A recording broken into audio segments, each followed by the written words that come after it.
കഞ്ചാവ് രുചിച്ച് രസിക്കാമെങ്കിൽ എന്തിനാടായി മാവ് പുകയ്ക്കാൻ കഴിയുമെങ്കിൽ എന്തിനാടാ കഞ്ചാവ് രുചിച്ച് രസിക്കാമെങ്കിൽ എന്തിനാടായി മാവ്.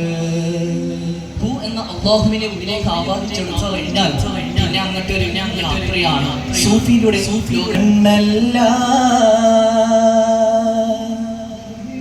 നിന്നെ കേൾക്കാത്ത കാത് കാതല്ല,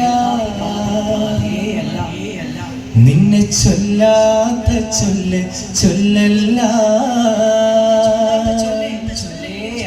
നീയില്ലാത്ത നെഞ്ച് നെഞ്ചല്ല, നിന്നെ കാണാത്ത കണ്ണ് കണ്ണല്ല, നിന്നെ കേൾക്കാത്ത കാത് കാതല്ല, നിന്നെ ചൊല്ലാത്ത ചൊല്ല് ചൊല്ലല്ല, നീയില്ലാത്ത നെഞ്ച് നെഞ്ചല്ല,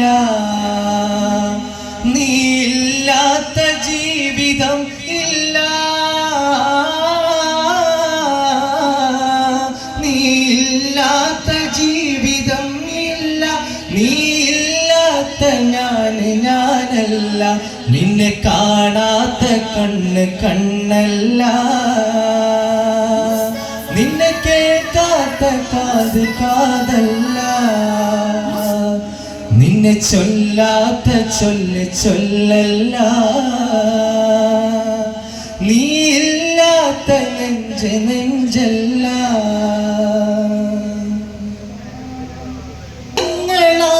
നിറഞ്ഞോനെ കോലം നിറച്ച സുബ്ഹാനേ, കോട്ടങ്ങളില്ല പെരിയോനെ, കോട്ടങ്ങളില്ല പെരിയോനെ, കോളങ്ങളിൽ തെളിവായോനെ, നിന്നെ കാണാത്ത കണ്ണ് കണ്ണല്ല, നിന്നെ കേൾക്കാത്ത കാത് കാതല്ല, നിന്നെ ചൊല്ലാത്ത ചൊല്ല് ചൊല്ലല്ല, നീയില്ലാത്ത നെഞ്ച് നെഞ്ചല്ല. പഴമക്കാർ പറയുന്നത് പോലെ സമ്പന്ന കാലത്ത് കൈപ്പത്ത് നട്ടാൽ ആപത്ത് കാലത്ത് കാപ്പത്ത് തിന്നാം. അതുപോലെയാണ് സൂഫിയാക്കൾ സമൂഹത്തോട് പറയുകയാണ്, ആപത്തുണ്ടാകുന്ന കാലത്തിന് നിസ്കരിക്കണം, അല്ലാഹുവിനെ ഓർക്കണം. സൂഫിയാക്കളുടെ മറ്റൊരു ചിന്തയിലൂടെ കടന്നുപോയാൽ അറേബ്യയിൽ ഒരു സുന്ദരിയായ പെണ്ണുണ്ടായിരുന്നു. ആ പെണ്ണ് തനികയായിരുന്നു.